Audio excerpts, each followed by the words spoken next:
দুনিয়ার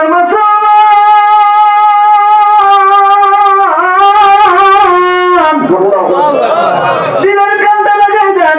এবার সপ্তম আসমানে যখন এই ঘটনা বলতে লাগলেন, যখন বাবা জাহান্নামের দিকে যাতে থাকবে, তখন এই মাসুম বাচ্চা ডাক দেব বলবে ইব্রাহিম আলাইহিস সালামকে, ও জাতির পিতা ইব্রাহিম আলাইহিস সালাম, আমাদের জন্য একটু আমাদের বাবা মা দেখার ব্যবস্থা করিয়া দেন।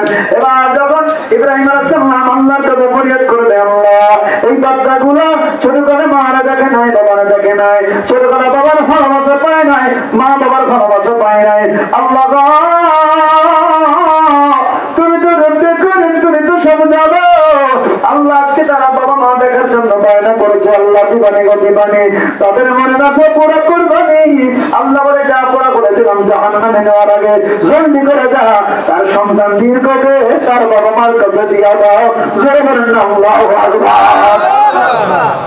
এইবার যখন খুব খেয়াল, এবার যখন সন্তান নিজের বাবাকে দেখবে অথবা মা জাহান্নামের দিকে চলে যাইতেছে, এইটা ওই মা যখন সামনে আসবে সামান্য কিছু সময়ের জন্য, শুধুমাত্র বাবা মাকে দেখার জন্য, আদর করার জন্য বলবে, ও মা আমি তোমার সন্তান, অথবা সন্তান দেখে বাবা বলবে, বাবা রে আমি তোমার জন্মদাতা বাবা।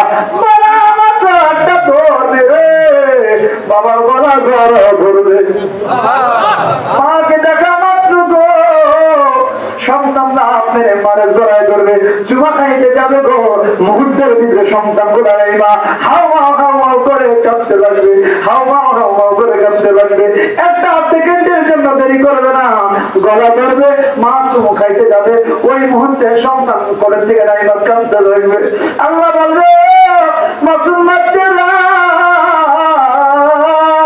কেন তোমরা জানো, কেন তোমরা যাবো? আজকে তোমার মা তোমার দেখাই না, আজকে তোমার বাবারে তোমার কাছে দিলাম, তারপরে কেন কান্দো, তারপরে কেন কান্দো? ওই বাচ্চারা শুধু কাঁদতে থাকবে, কথা বলবে না। কেন আমার বাবা আমার সামনে আনলাম, কেন আমার বাবার আমার সামনে আনলা গো আল্লাহ, কেন গো, কেন তোমরা কেন কান্না করতেছো বাবা? ইয়া আল্লাহ,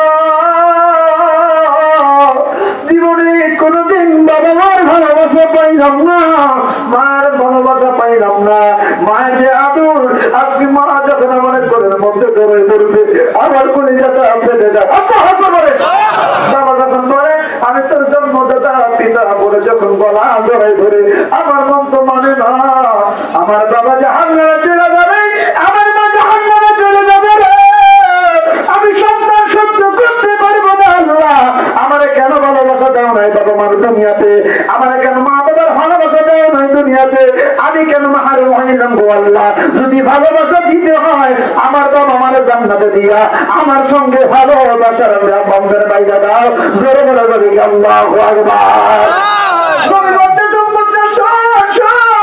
ওই সন্তানদের জন্য, ওই মাসুম বাচ্চাদের জন্য কবিরা গুনাহ হইয়া সন্তানের দোয়ার খাতিরে মা যখন জাহান্নামে যাইতেছে, কবিরা গুনাহ করে যখন যাইতেছে, নাফরমান করার কারণে বাবা যখন জাহান্নামে যাইতেছে, মাসুম বাচ্চার আকুতি মিনতি চোখের পানির কারণে, কান্নাকাটি করার কারণে আল্লাহ কাঁদতে হে রহমান হবে, রহমান থেকে রাহিম হবে। এবার বলে সন্তানের তোমার দোয়া কবুল করলাম, তোমার বাবা মারে মাফ করে জান্নাতের মেহমান বানায় দিলাম। হায় হায় হায়, আজকে আমরা সন্তান যখন ছোটকালে বাচ্চা মারা যায়, আমরা আল্লাহ থেকে তাওয়াক্কুল হারাই ফেলাই, ঠিক কিনা বলেন? ছোটকালে যখন সন্তানকে হারাই ফেলাই, বলি আমরা আল্লাহ কেন আমারটা দেখলো আর কারোটা দেখলো না, আল্লাহ কি এত নিষ্ঠুর আমাদের বাচ্চাটাকে নিয়ে গেল? আমি বলবো ভাই, আপনার বাচ্চা যখন নিয়ে গেছে বা ছোট বাচ্চা যখন চলে গেছে, আপনি বুঝতে হবে আপনি বড় ভাগ্যবান। কাল কিয়ামতের ময়দানে আপনাকে নাজাত দেওয়ার জন্য আপনার মাসুম বাচ্চা যথেষ্ট। একসাথে বলেন আল্লাহু আকবার। ভাইজান, সন্তানদেরকে নিয়ত করে রাখেন, নিয়ত করে রাখেন যে সন্তানকে আলেম বানাইবেন। লাভ আছে নিয়তের গুণে, আপনার সন্তান আপনারা ছেড়ে জান্নাতে যাবে না। ঠিক ভাইজান, আলেম করলে লাভ আছে। আমি বলতেছি না সবাই এক দফা আলেম হয়ে যান, আপনার জেনারেলে পড়েন, জেনারেলে পড়ার পরেও আপনার সন্তানকে আপনি কোরআন শিক্ষা দেন, কোরআন শিক্ষা দেওয়া যায় কি যায় না? কোরআন